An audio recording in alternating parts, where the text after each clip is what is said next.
They're gonna catch my checklist. That's a bad bet. Welcome back to Never Fade, the NFT podcast. I'm your host, FaXx. And as always, I'm with the pink check hoodie bandit. Good month, ETH. What's good? Good? Hey, that PCHB. Let's go. It's good, man. You're on vacation. This is new for you're out the studio. You're out the coop. Yeah, first episode, not in the studio. My kids are in surf camp right now. So this is my office for the moment. It's pretty awesome, actually. I recommend it to anybody that has kids that are close to the coast, get them out there in some waves. I think it's good for their soul. And I'll tell you what, good, like we need some good vibes in the space because we're getting wrecked again. It's kind of starting to feel like a little bit worrisome now. There's a lot of red in the charts. What's going on out there, good? Yeah, there's a lot of red out there. I'm not really bothered by it. Like I thought we were sitting pretty high at the 1800 mark for Ethereum. Last episode we talked about the SEC FUD. I bought more. We got another 5% haircut on ETH and Bitcoin.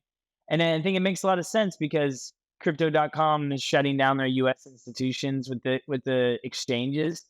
But I don't think that's FUD. I think it's been known since FTX that crypto is put on notice by the US. So it put Kraken on notice with staking and they started shuttering US operations. FTX, the biggest US operation, gutted itself. Crypto.com is just now sunsetting the US operation. Kind of surprises me that those type of operations are shuttering so late in the wake of FTX. Binance in Dubai, overseas. Crypto's gonna thrive overseas. I have no like problem with that. The other like political lines and news that we have is Janet Yellen's coming out and actually like talking sensible FUD about the US dollar being the reserve currency. She has something in her back pocket as being Secretary of Treasury to roll out Fed now as a copy pasta of the US reserve, right? So I think the government narrative that's driving this red train is programmed. It makes a lot of sense. What do you do as a government when you're trying to roll out a new technological backed currency, which is this Fed Now SBCD coin?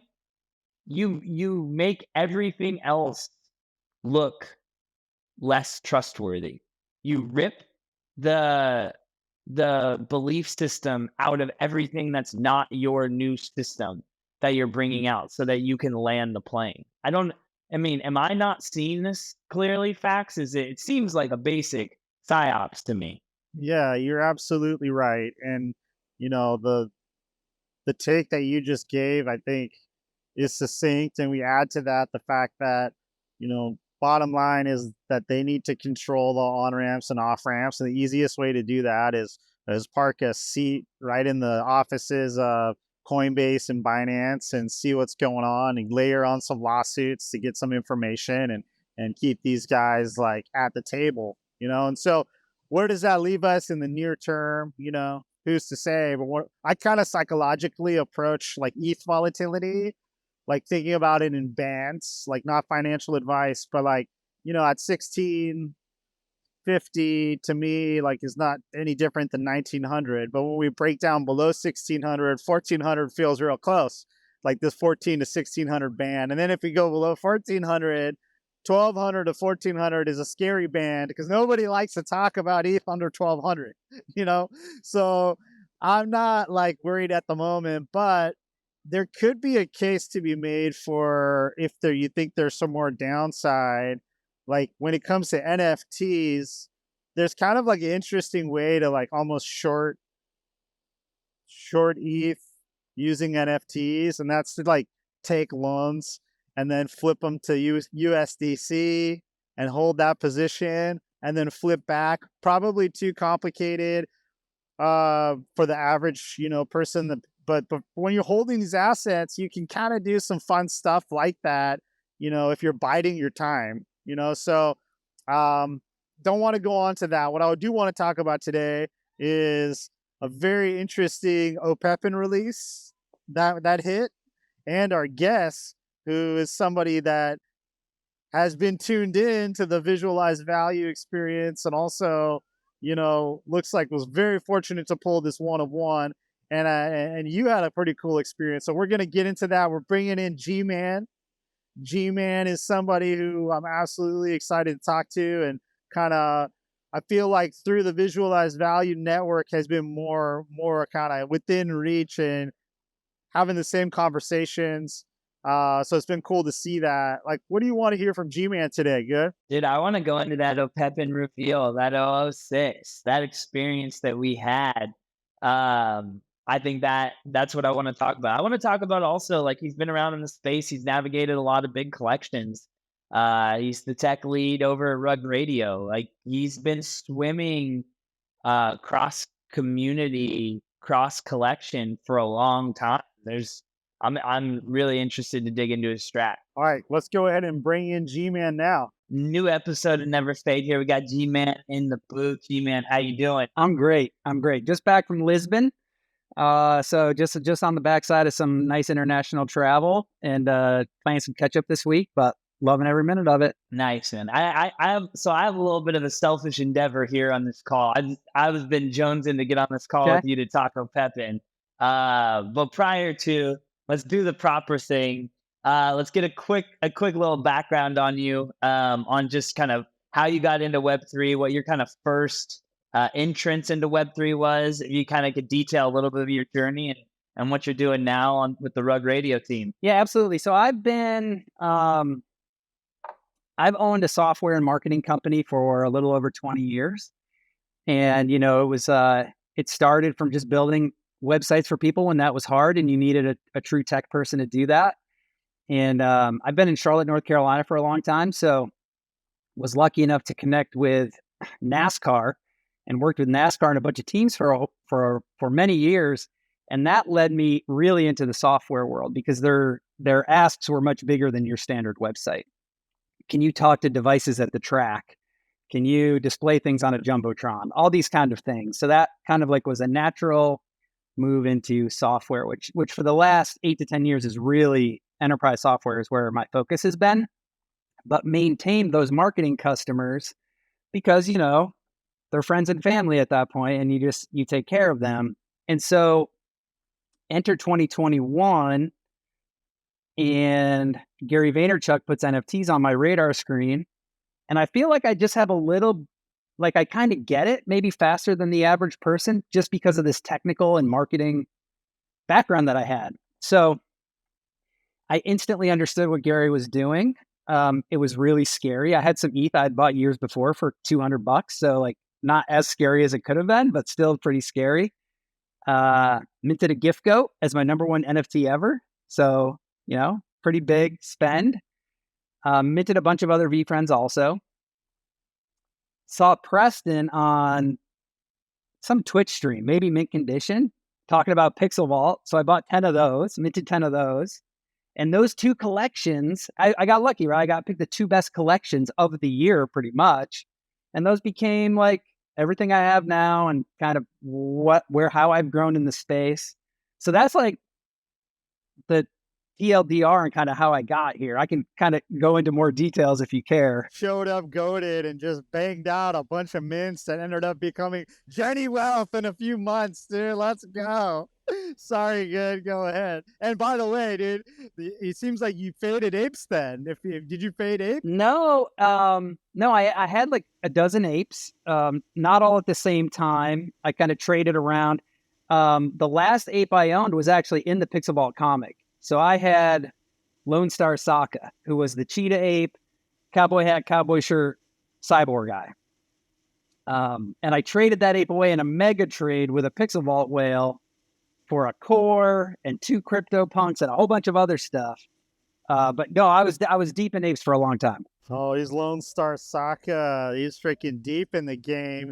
He was in the Pixel Vault freaking BAYC comic, dude. Oh man, we got a celebrity in the house, kid. Let's fucking go. You know what? I was so excited to pop on this pod. I didn't even have my mic set up. So we're doing this just all AirPods. And so this is like the lo-fi grainy audio coming through with FaXx on vacay and me coming through AirPods. But Wow. yeah, no, that's amazing. So I have a Lone Star Saka. I still got it in the wall. I got two actually. I minted two of those baddies. I remember where I was. That was February. I was in Utah. I was in Salt Lake City, and I remember I actually really enjoyed that drop because it was ironically a little bit of foreshadowing to Opepen's opt-in, because when those Punks comics minted, you actually got to see the demand in real time. So I made those Punks comics mint decisions based off the opt-in demand. So Lone Star Saka, and I think King Blackboard's Punks comic. I think I got like four of the. I don't know. I mean, I have diamond handed all my Punks comics. I literally sold one mint pass at the top, but everything else, like, it's just, it's in the vault. And I don't, we talked to G Funk on here. We know the Supernova event is coming along, and we know our physics over here, so we know what happens with the Supernova. So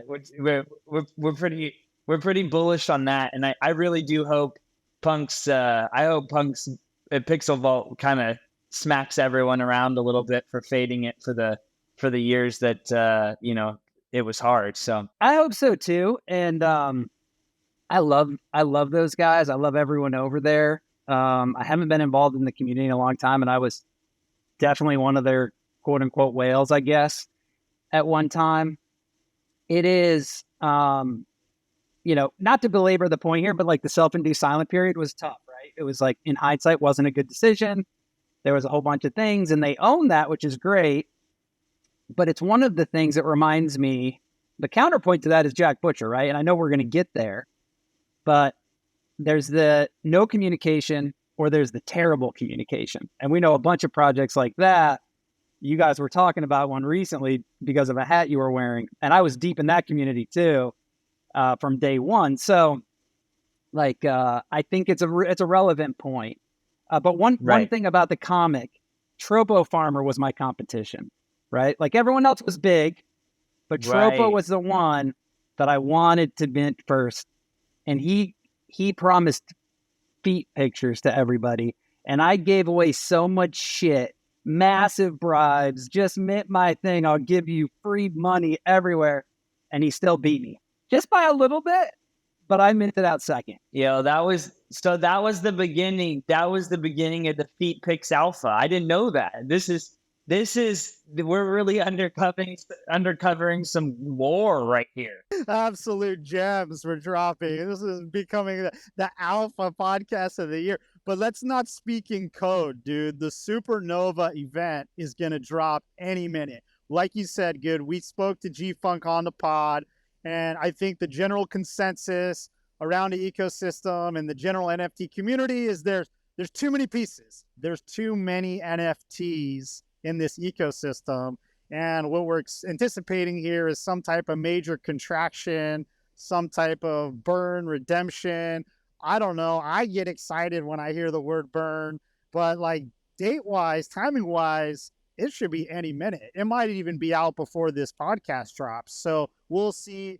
I don't know. What does that mean for the NFT floor prices of planets? And well, maybe the planets disappear. I don't know what to tell you, but I'm watching. And so, G-Man, do you still hold a heavy Pixel Vault bag, or are you just like, moved your way on out here? Yeah, I moved out. The way I operate in these projects is like, I'm all in and I'm there. And like, sometimes I like cross a line where I just can't pay attention anymore, like mentally. And I don't make a big fuss about it and go on Twitter and bash everybody. And G-Funk and I and the team we're all still friends and we talk and everything. But I still hold a few things, but nothing like what I did. Yeah, and I think, I really relate with that. persona. I'm kind of the same way. It's more of a cognitive load deal for me. It's like, if I can't pop into the Discord and I can't be there and I can't be present, then I got to move out. So, but for me, and I wonder if it's similar for you, it doesn't mean that I can't move back in. Absolutely. 100%. Yeah. I'm excited to see Reboot and all that stuff. Like, I'm really excited to see what they do with that. And like you said, man, I'm pulling for them. I'm rooting for them. Yeah, it's really going to be a fairy tale in Web3 for me if Pixelvault can pull it out with the Supernova, because I was so attracted to them because of the burn mechanism. It was the first time I'd ever seen it. And so, you know, we need to talk more about this, but it's clear we have similar backgrounds in enterprise software and Web3. And so that's probably why you and I are both turned on by that burn mechanism, because we were like, what? Like, you can delete supply, and that sounded so fascinating. So all I'll say, we'll get on to Jack Butcher now, but all I'll say about Pixelvault is that when people were complaining about supply, like, I hit a couple replies on Twitter that's like, all they got to do is do a burn event, like mech. Like, all they got to do is do a burn mech event. And people would be like, what do you mean? Or how would that work? And I'm like, okay, I'm early. I'm going to fade out on this. And we're going to let it come to fruition. We were burning. I know we need to move on, but we were burning stuff that was worth 10 ETH, right? For Founders DAO and for like fractional ownership of like some art that we weren't even really sure. We knew there were some punks in there, but tons of other stuff too. So I'm with you, man. I was loving it back in those days. Those are fun times. Yeah, and I still hold fuck render art. That's my only fuck render piece. So I still say I have fuck render art. Like, it still builds to the lore. Yeah, and I think that like we share in the idea of kind of like understanding, I think, NFTs early and being willing to participate in them. But, you know, nobody really knew what was going to happen to these collections and what it was going to take to sustain and, you know, floor prices, especially through the crazy bear market. And, you know, maybe it's sustaining attention. Maybe it's directly feeding back to your community on a more ongoing basis, like TBD, to be honest. But, you know, I think we're all kind of like also wrapped up into this Jack Butcher experience. And, you know, for people who don't know, release 006 in collab with an artist, Piv, was dropped recently. And there was a couple pieces in this release that I think, you know, me personally, and I would say consensus, all were kind of rallying around. And sure enough, it was the 1-of-1 Alien and the 5 edition Maryland. I mean, in my opinion, two of the absolute top pieces in this collection so far. And you, G-Man, pulled the 1-of-1 Alien, and Good, you pulled a Maryland. What the fuck is going on here? It's programmed, dude. Let me hear what you guys' reaction. First, G-Man, I want to hear from you. What's the story with this Alien? How did this happen? So I was on a call. So number one, the Maryland is what I had my eye on, right? That's what I was kind of hoping for. I have max opted in up to 22 Opepens at the max on the opt-ins. And I did win a couple in series 2, but that was my only hit. So my hope, like I've come to terms with even if you have a bunch, your odds are really small. So it's okay, right? I know, Good, I hear you saying sometimes like I have a better chance the next time. And like there's real value and excitement in that. So I was on a call. I scheduled the call, not factoring in the reveal time. And so I'm on this call, and like 15 or 20 minutes in, I realized, hey, the Opepens are real. I wonder if I got one. And so I'm on the call, and I'm talking, and I just kind of bring up my browser window on the side, and I see my name on the Alien. I see my ENS, and I was just like, oh my God. So I have to tell this guy, right? Because I know I can't pay attention. Like I'm just a mess now. Is the guy you're on the call with a Web3 dude? Yeah, I was on with Dennis Alschuler. He was a co-founder of Feature.io. And so he gets it. And so I tell him, like, oh my God. And he's like, show me. So I show him and we talk a few minutes. But I have to talk to him about this thing. And so we go back to business and we're kind of talking. And my phone is just lighting up and lighting up and lighting up and lighting up, right? And I'm just like, oh my God. I'm like, Dennis, my Twitter is going bananas. Like I can't even get involved in the conversation. So I was like an hour after before I could even reply to anybody. So it was just like super weird to be in that environment with someone that I love and respect in the space, and we're talking, we're trying to concentrate, and my head is just somewhere else. But he understood because he's here. Man, it was wild. So I have 24 Opepen. I was originally not gonna opt in. Like, I wanted to get down to the game theory of the 200 drop. Like, I've always been, I want that 200 drop, and I also want Jack to Dr. Dre us on that 200 drop and never drop it. Like, I've had this philosophy of like, I will have a blank Opepen hanging in my hallway, and like that is what I've been going after. But Bats Do hit came out and just it broke me down. Like, I'm typically pretty strong at my theses, and I can hold. And I'm 200 drop didn't scare me at all. But I saw the Bats Do drop, and I was like, I'm opting in.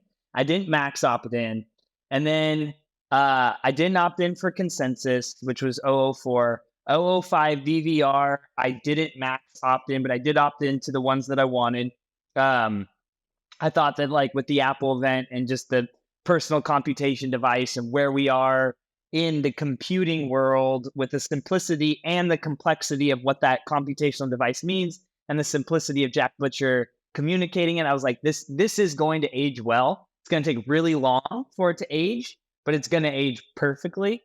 And then Piv came out, and I did not max opt in. I went for the 1. I went for the 5. So I went for the Alien. I went for the Maryland. And that was it. So I pop on to see the reveal. And first, dude, I see GMAN for the 1. I had no expectations of getting it. I truly just was like, I mean, zero expectations of getting it. So to see someone's name that I have really enjoyed your commentary on Opepen on the timeline, that made me super happy. I was pumped for you.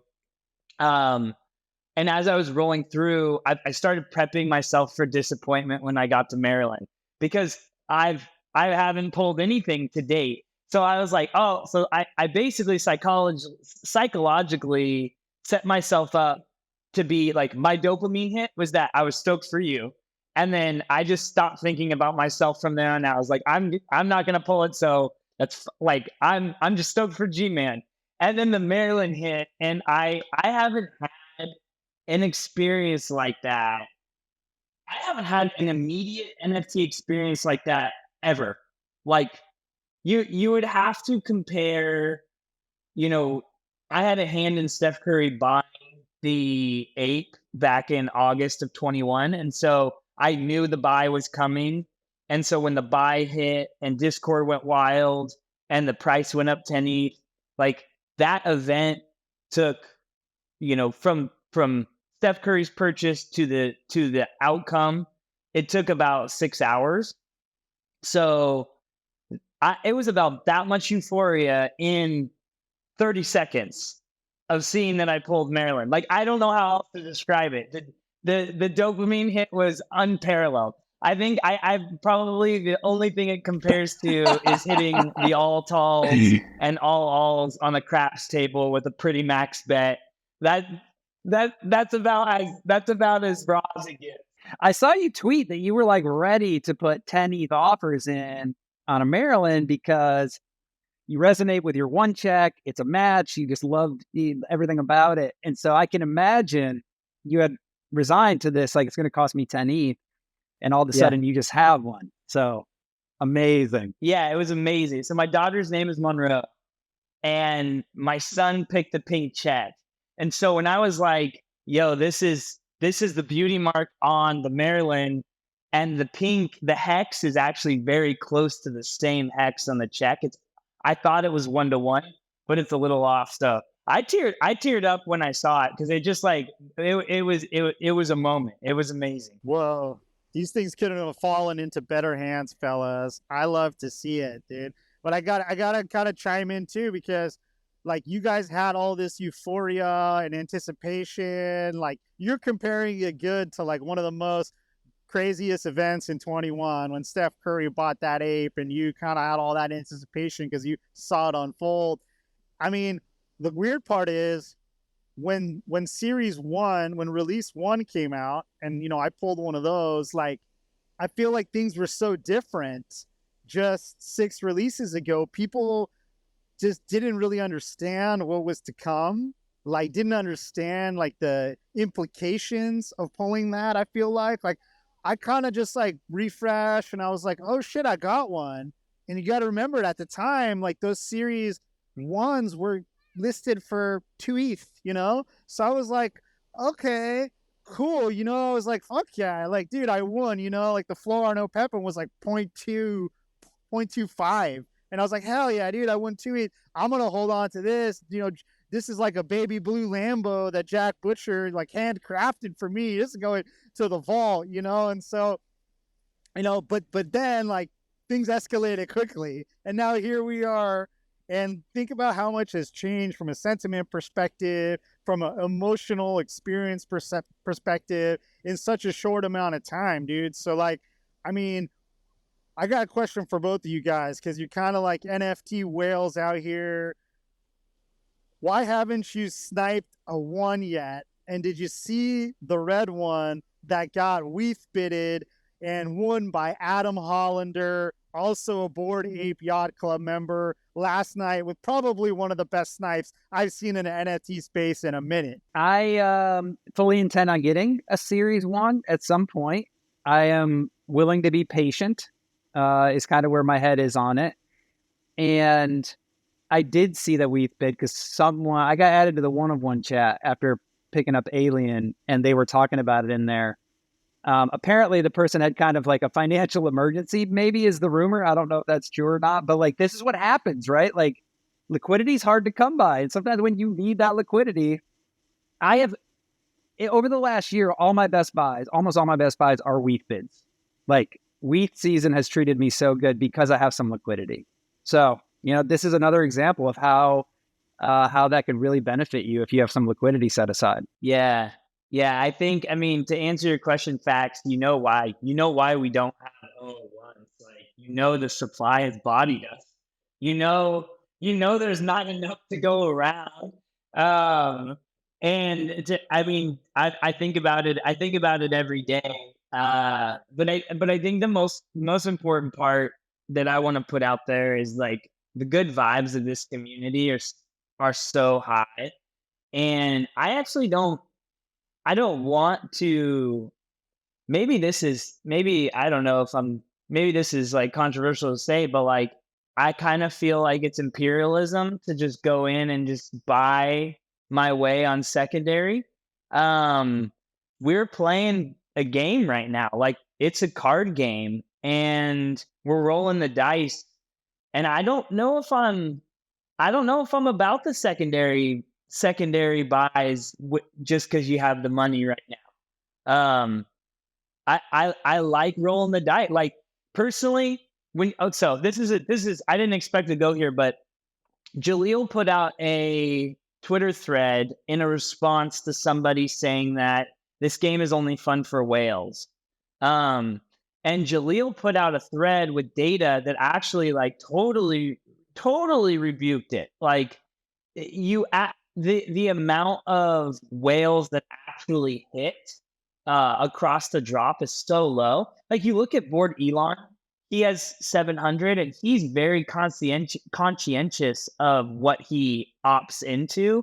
I also think he feels like it's a responsibility for him to be conscientious to opt into it. The reality is he can full send 700 for the next 50 drops, and he's likely like going to come up as empty-handed as other people. So I honestly kind of feel like I hit in set 6. That's where I hit, and that's where I'll live. See, that is pure.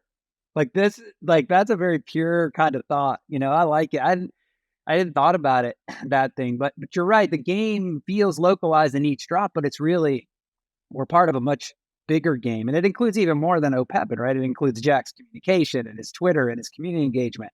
Like I'm down with that. I really like that thought. But just to call out to this as well, I've personally never made good money buying on secondary. I've always made the best money getting lucky and then trading after getting lucky.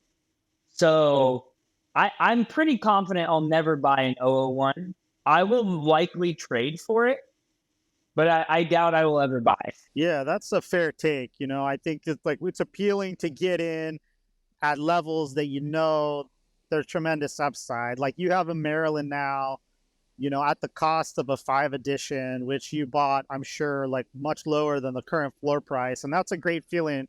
And that's kind of like the fun of NFTs. Like, you know, we can't take the fun out of NFTs, dude. We're here for DGen games, you know, and what I'm getting feedback on like terms of our podcast is people love when we talk about nerdy shit like this. Like we got to keep this in mind. Like people aren't viewing this podcast unless they truly love trading NFTs. So last night when I saw, you know, I logged in like kind of late, everyone, you know, in the household was in bed. I hopped on before bed to check out what was going on. And I saw this sick blood red Series 1 being dropped from 30 ETH to 25 ETH to 20 ETH with haste, to 19 ETH. And I went into the chat and I was like, hey, do you guys know whose this is? And I got the guy's Twitter tag and I hit him on the DM and I'm starting to, the wheels are turning, man. I'm like, oh man, like maybe what will he give this up for? You know, maybe I give him like, you know, like 15, I'll offer like 15 ETH. Like maybe I'll throw in some other stuff.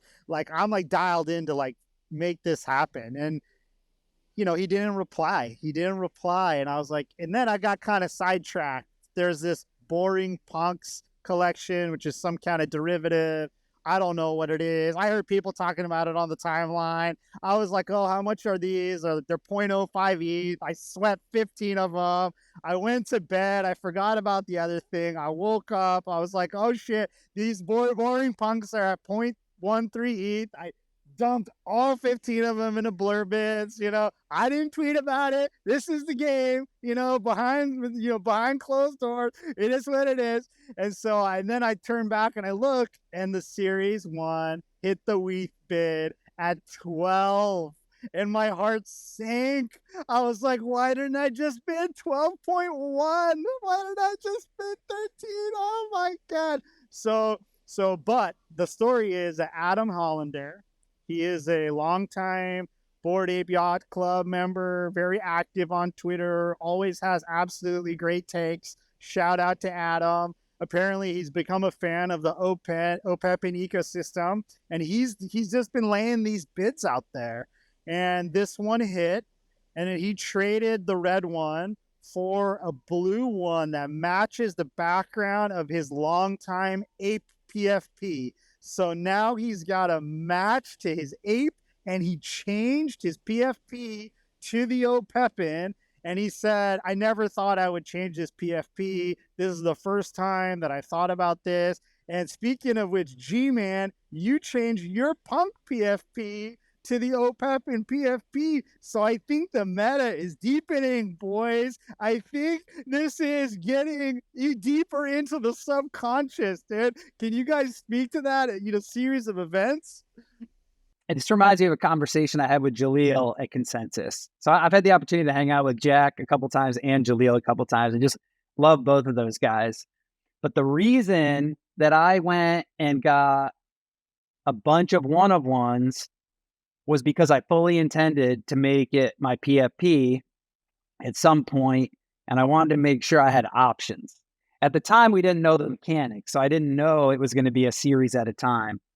But I told them, like, I need to make sure it's one that I, like, really vibe with. So I have had in my head for a while now that I was going to PFP one of these Opepens, and a big part is the community, and Good has kind of talked about this a couple times already.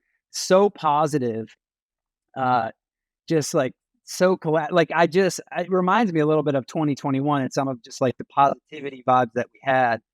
And actually, Good, you tweeted recently, like, I don't care if it's an echo chamber. I'm only positive. I'm only focusing on positive vibes. I actually really love that. People are often telling me how toxic CT is and how toxic the projects are. And I, for the most part, don't see very much of that. And it's like an intentional ignore, maybe is the wrong word, but like I'm kind of with you on that. And so I love this community, at least the parts I've seen of it. And so I just vibe with the community, vibe with Jack and Jaleel. It seems like an obvious play for me to PFP it. So that's where I'm at. Yeah, it's an obvious play to PFP it because that 1 of 1 is a damn grail. That's why it's an obvious play. This is the thing about your 1 of 1. There's so much lore behind it, and you've probably stitched it all together yourself. But like on the pod with Jack, days after he tweeted OPEP, I always mess this up. OPPFP, the tweet that kind of broke the internet. Like days after talking to him about that, he just started thinking about what this Opepen can be. Now, meanwhile, like while this tweet hits, I'm going nuts because I had a 50 check sweep fail. And I decided I thought it hit. 3 days later, I go back to check my wallet. It's not there. I checked the transaction. It reverted. Checks have ran. I have a bag, but it's not as big of a bag as I intended for the run up. I then decide to go cope and just go sweep these Opepen because I'm like, you know what? I'm going to just go sweep these Opepen. I'm going to get my 50 out my system over there. And, just big prayers on the Opepen collection getting some attention. And so I was like really focused on this Opepen play. So when he had that tweet, I was jumping out of my chair because I'm like, he says beachfront property, PFP, the dude can cook. I'm so red pilled. Let's go.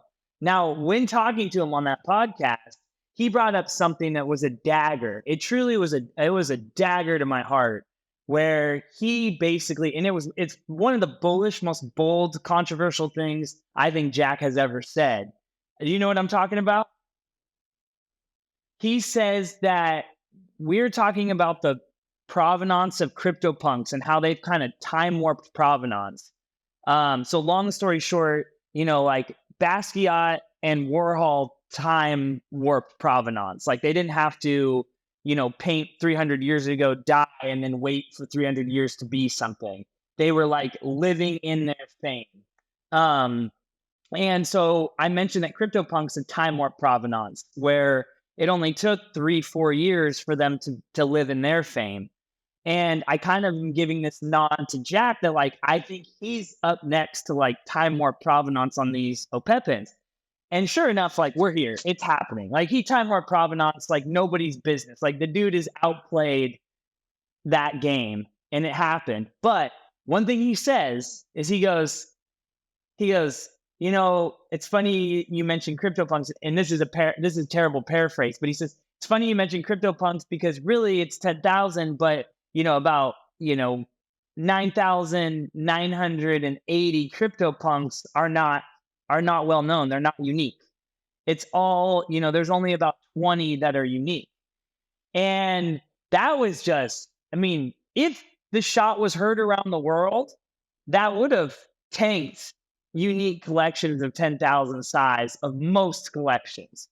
And I noticed that that narrative started getting picked up. People started kind of having a problem that they were, just one of 10,000.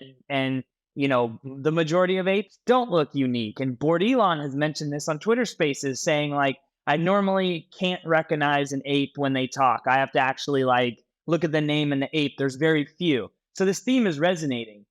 So here it is. Jack said that. And you have a 1 of 1. That represents CryptoPunks. That represents an alien. That was the most beautiful checks metadata update back in the day before Super Burn Sunday. Like this is already aged fine, man. This is a grail. Yeah, it is. I don't know what else to say about it. I'm getting hit up left and right for people interested in it, as you can imagine. Let's fucking go, dude. I love that. Thanks for wrapping that up in a bow for us. Good. But FaXx, there's one more piece of lore here. So on the Opepen chat on last Friday, were you on that, GMAN? I was not, because I was traveling. Okay, so you know your strip of your 101 that's a different color blue. So I had assumed, because Piv's PFP on Foundation is a crying punk, I assumed that he made the alien crying. And so I was like, hey, Jack, is that a tear stream that goes so hard? Like, that makes me want this alien even more, because it's crying at the fact that all other crypto punks are just sulking now that it's not this one. And Jack basically was like, he goes, no, you know what? I think because the nose is a different color. That's what that is. And I was like, because there's only 4 boxes Yeah, there. yeah. I was like, yeah, well, it's just 4 cubes. There are 4 ice cubes and one's melting. Let's deal with it. And Jack goes, you know what, boys? That's the lore now. Let's go with it. It's a tier. I love it. I love that. I need to go back and listen to that recording. Yeah, those spaces on Fridays have been great. And then, dude, the tier lore is outrageous. I mean, we've been talking about Opepen for a minute now. I will wrap it up and say that Adam Hollander picked up the red one on a WETH bid. He traded it to get his blue one with this gentleman, Chektoshi. And I hit up Chektoshi and I traded him, and I gave up my baby blue one, which I think was beautiful and I loved it. But the blood red's a little more of my vibe, you know, little darker mutant ape vibe. So we're going with that. And I wanted you, G-Man, you mentioned you were traveling. I know you were at NFT Lisbon. If you could let us know kind of like what's going down out there, what's the vibe on NFTs at an event like that in Lisbon. And then also, if you could take us a little bit through kind of like your experience working with Rug Radio and Farouk, which we've had on the show. Shout out Farouk. He was, kind enough to give us his time here as well. So love to hear some background there. Yeah, absolutely. So I went to a bunch of events last year and decided like IRL events are where it's at. I'm going to go to, as many as I can. And now that I am working directly with Rug Radio, I'm going to even more. And I love it.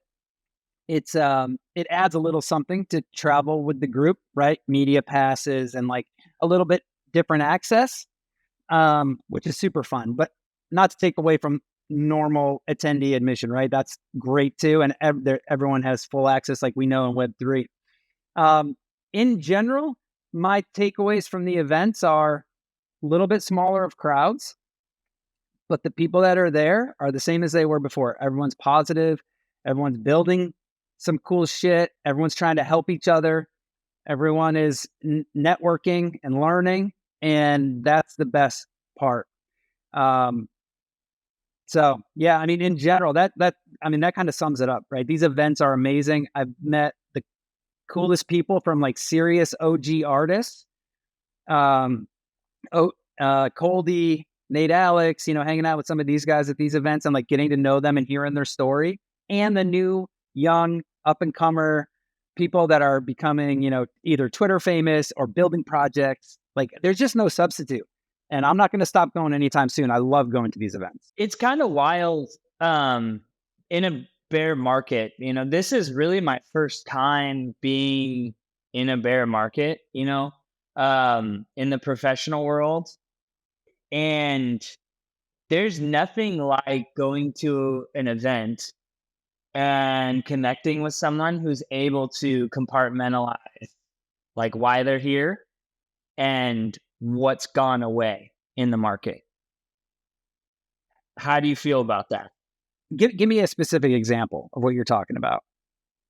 Help me like process that. Yeah, I think a specific example that I have is when going into events, more ancillary events, not like conferences themselves, but going to happy hours, or you're going to a specific kind of meetup, and you're connecting with someone, and you kind of have that like, oh yeah, I minted bake, and like I own a 8.2, and you're here 2 years later with so much of the euphoria that's gone out the back door, but you're still there.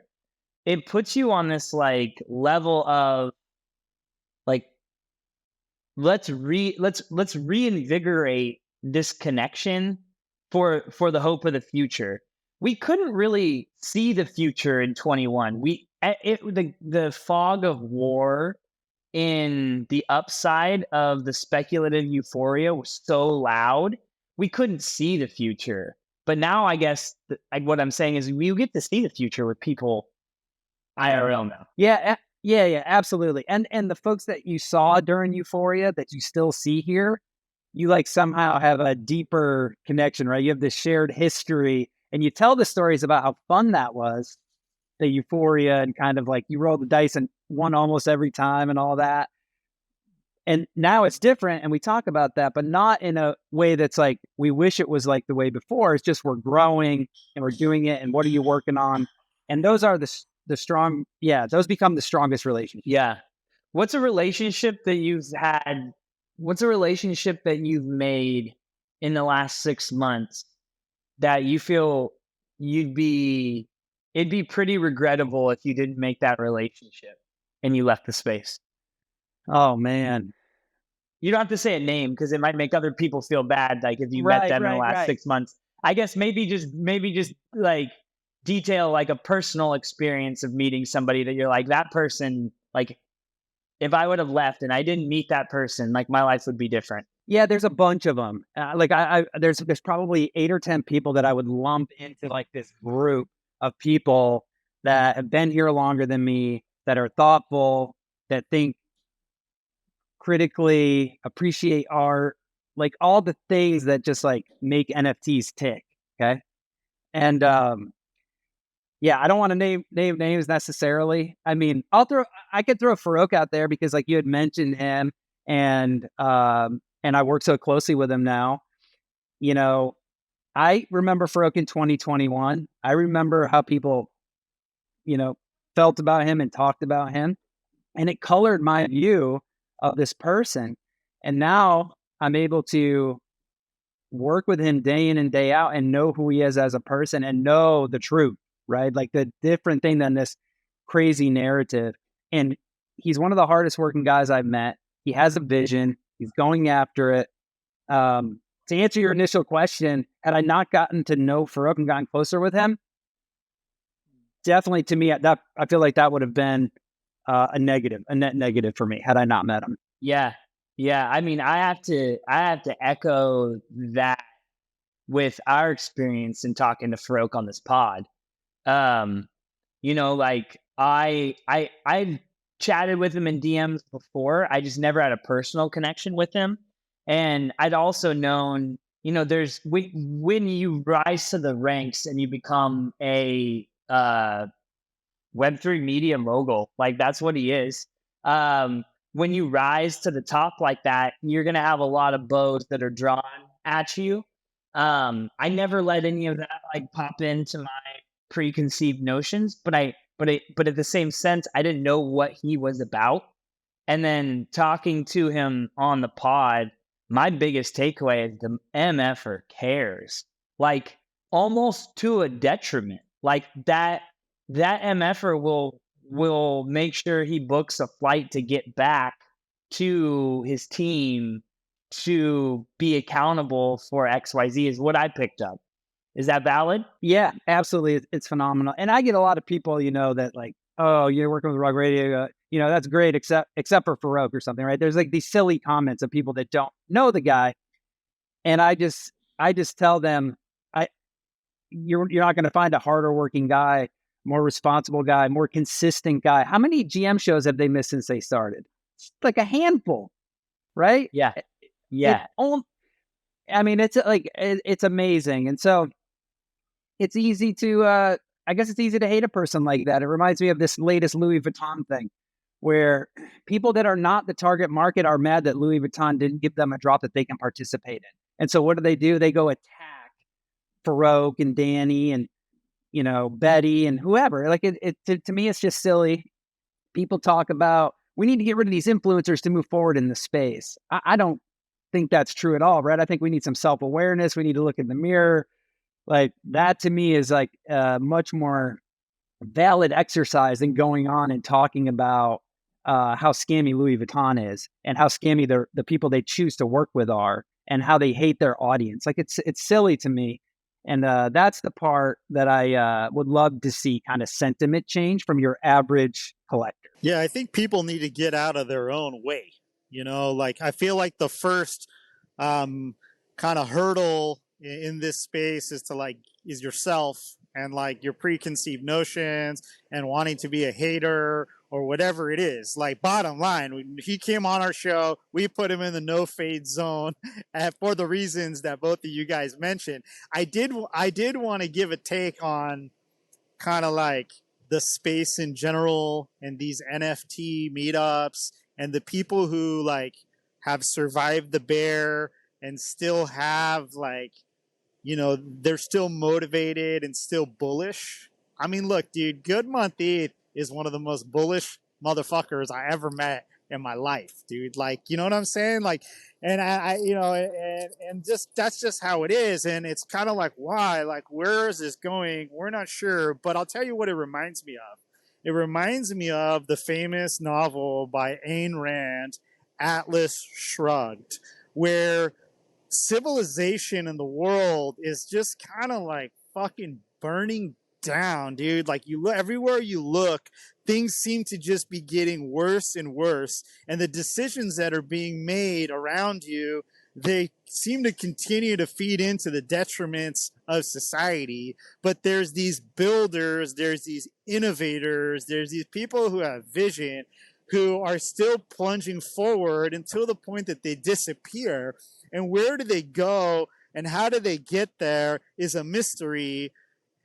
But ultimately, they're rallying around like a certain spark or a certain idea. And they're basically forming a new civilization in a more bullish society. And so, like, I'm going to go ahead and say that we're on the fucking frontier of a new civilization. When we look at, like, what's going on in crypto, when we look at regulating crypto, like, let me break this down, dude.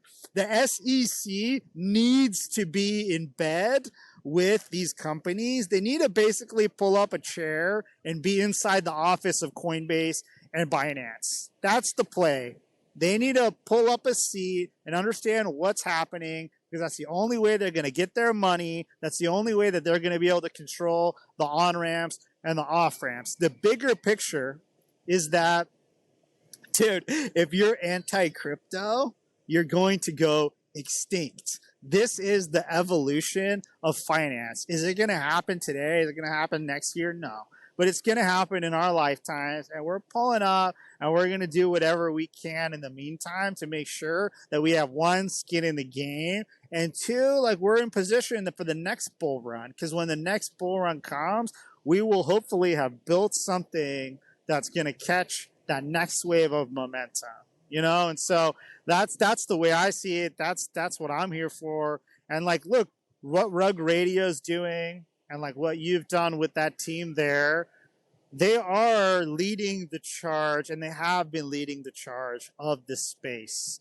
And like we want to see that, dude. Trust me, bro. We're drafting here at Never Fade. We're drafting on Rug Radio's momentum, dude. Like, you know what? And I heard Farouk. He said to me, he was like, dude, like what you guys are doing, honestly, it motivated me and it pushed me to work harder. And I'm thinking, dude, this guy's working every fucking day. This guy's doing, you know, shows every single morning, and we're pushing him to work harder. And basically, to me, that says, look, motherfucker, you're not going to catch us, but come along for the ride. And I'm here for it, dude. And this is why I invite him and invite you onto the show, dude, because I truly believe we're kind of in this together at the frontier of building a new civilization in Web3 and maybe NFTs, were that kind of mysterious engine, and we still can't exactly describe what they are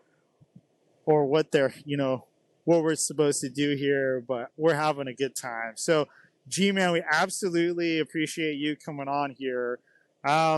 Before we let you go, though, like, I do want to dig into a little bit more of like the pains of building in the space, because I feel like whenever we peel back the layers of pain, there's some gems in there. So when you think back of the last kind of like year or two of building, we know Farouk gets a lot of heat. You kind of get to like dodge most of those strays, but like what's been like one of the most challenging things, that you've had to kind of be responsible for, or the pressure was on and you're like, man, making you question things, Yeah, so I'll go back just a little bit, rewind a little bit. So I co-founded a project called Fresh Drops back in the day.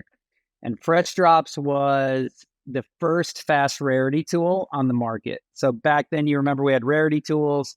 Projects had to pay to be on there. It would take, I don't know, a week or two or something, I think, or maybe a couple days at the earliest. And so we built a tool where you could know the metadata quicker than everyone else and snipe. So I was like much deeper in the weeds of the degens back in those days, right? So the pain of building back then was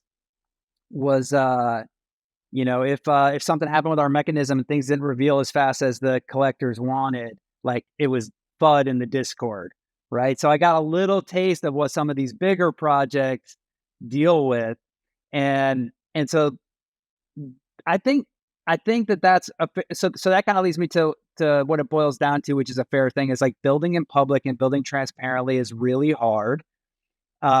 Just the nature of the beast. There's a lot more, even if you're not like fully transparent building in public, there's still a lot of that because you're exposing it to the user, you're getting feedback, you're iterating and all of that. And like, there's so much monetary, value intertwined in all of this that people get like really emotional and really tied up in it. So I get a little bit of that with Rug Radio because it's a DAO, and at the end of the day, the DAO owns everything. And if you're a DAO member, we care what you say, and you come in and criticize or give feedback or those kind of things. So there's a little bit of that, but we're getting some wins and we're making progress. And so for the most part, working with the DAO has been really a great thing. But I do remember back to the Fresh Drops days of like, man, the community will come at you hard. You could give them 20 wins in a row, and if you screw up one reveal and they don't get their snipe, they want to burn you to the ground. Yep. I think one of the big things about this space is that when not, there isn't enough liquidity for everyone to feed off of right now. And because of that, it creates a lot of content for people to bite on. So last week, it was the Louis Vuitton threads. This week, it's the ApeCoin council salaries. I just like, for listeners out there, like if you ever want to know where we kind of focus and draw the line, is if it's not your salary, we don't care. Like if it's not our salary, we're not talking about it. If you're not gonna buy the Louis Vuitton NFT, or you are gonna buy the Louis Vuitton NFT, we're not talking about it. Like we're gonna talk about like the actions that are in play. We're gonna talk about when the ball's in play, and not FUD things that you're not even actually gonna go into. The thing that really bothers me about the Louis Vuitton thread piece and everything is like, it's such a bullish project. And in my opinion, you're charging 35 plus grand for something that's you're charging $35,000 for something that's soulbound. That is so bullish. And if you are someone who got paid with this token for free, it's soulbound. Like, it's actually not a payment at all. Maybe the future airdrops can be liquidated and become a payment. Maybe you can sell your wallet and make money. But at the end of the day, like, this is something that people are going to tear down because of the price points, and they're going to overlook because of the mechanism.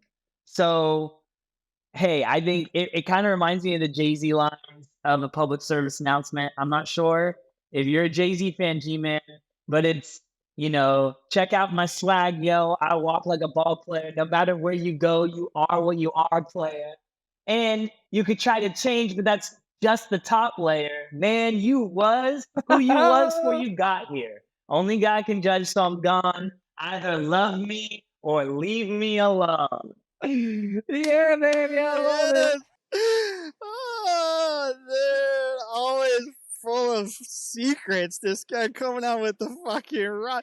Good. For people who are listening who are not familiar with the term soulbound NFT, can you give us a brief description of what that means? You're tied to it. No transferability. It's tied to the wallet. So you have to sell your wallet on an OTC market that would accept your seed phrase to buy the wallet. And I can't condemn that anymore. Don't ever sell a wallet. Like, if you know a seed phrase and you sell it to somebody and they buy your seed phrase, someone once saw the seed phrase in the good world of security, you can't unsee what you've seen. So you're buying that wallet and you better be fast on the trigger to transfer into a new wallet, and it's not worth it. So never buy a wallet from someone. So why would they release this as a soulbound NFT? Like, what's the thought process? What's the impact? I don't know, FaXx. Your guess is as good as mine. You're going to have to buy and figure it out. What do you think, G-Man? Let's hear it, G-Man. I have a theory, right? We watched the crazy speculation around the proof pass, right? So full disclosure, I'm a day one proof pass holder. So I got in early, 1.9 ETH, right? Good. People were buying at 140 ETH. And then a few months later, they're in there going, I paid 140 ETH for this. Why haven't I got the value back? Where is my free shit? And so can you imagine if this Louis Vuitton token all of a sudden is like, hey, you can come to New York Fashion Week and sit with us at the front row. What is the speculation around that and the craziness of what people pay? And then 6 months later, they forgot about that and now they're pissed off. So to me, that's maybe not the whole thing, but it's a guess of why they would never let this crazy speculation happen around their supply of this. Yeah, and the other, to complement that, G-Man, it's like the narrative in 21 was like, everybody should get paid for their royalties. Everybody should make money off secondary. And, I think Louis Vuitton is making a statement here and saying, dude, we don't care about the royalties on secondary. We want to combat secondary. Like, we want you to get it directly from us intravenously, direct from the supplier, and know it's real. So it's bullish. And if you don't like the price tag, here's some alpha for everyone. You don't like the price tag? Don't pay it. Well, look, boys, I think that concludes our Opepen Grail Holder chat for today. G-Man, we absolutely appreciate you coming on, and we definitely enjoy what you've been doing with Rug Radio. So big ups to you for supporting such a big, important project that's being built in the space. Do you have any departing words here or want to let people know where to find you and so on? Yeah, I don't really have any words of wisdom for anybody. I'm always happy to connect on Twitter, GMAN_E. That's the best spot to get me. If you're in the Rug Radio community, hit me in Discord if you care to give feedback on our tech products that we're building. Really excited to be here and building for the community. That's the biggest difference in what I do. I worked for private equity owned companies for many years, and all the value flows to the C-level or the board. And now we're building products that can be distributed more evenly across participants, right? And so to me, that feels really good. I'm glad to be here. And no FUD. I'm with good. We're positive vibes, bullish only. I love that echo chamber. Let's go. Let's go.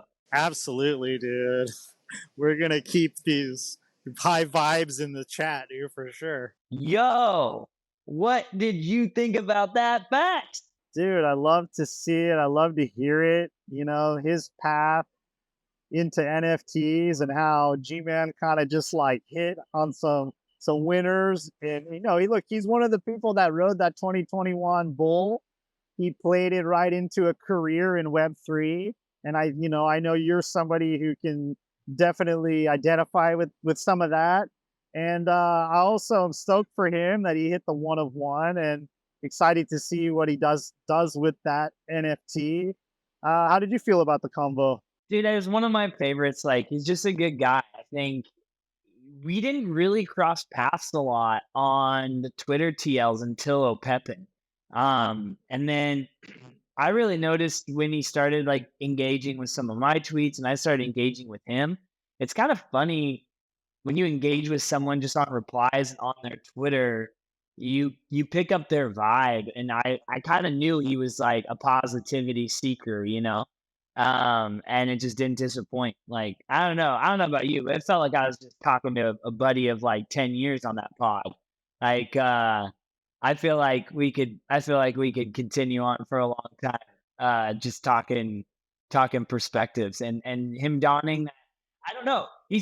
I'm gonna go out there and say G-Man's a chameleon. Like, I'm gonna go out there and say he's a chameleon, and it's a powerful trait to have in Web3. Like, you can see him as a punk, you can see him as a pixel vault holder, you can see him as an ape, a former ape, you can see him as an Opepen holder, you can see him as part of the VV community. But the biggest alpha that happened in that pod was that, G-Man might leave communities, but he'll always be able to go back into communities. And right now, at this point in time, he has said that the visualized value community is top notch. It's the place to be. Yeah, absolutely. Like, love to hear it.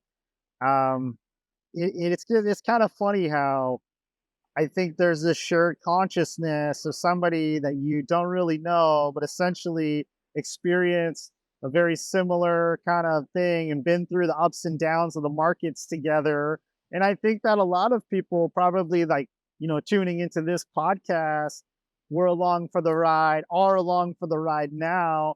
And it kind of makes this platform awesome because at any time I feel like we can pop somebody up from the community, have a conversation about them, and it feels really natural. And I think that we get good takes as a result. So I love to hear it. This is another episode of Never Fade, the NFT podcast. Subscribe to our YouTube. Follow us on Twitter at Never Fade NFT. To our producer, Hazy B, take us out. Ain't gonna catch me without a roof over my head, verifying everything. That's a bad bet if the bags check less. About to burn back to back, flipping not G when that Jenny duh hits. That's the race to 250 in the world and you chose to sleep. That's a bad bet if you wake up checkless. No more people without bags, yet they need status. Running head first with the VV check thirst. Never heard of a hearse, but they can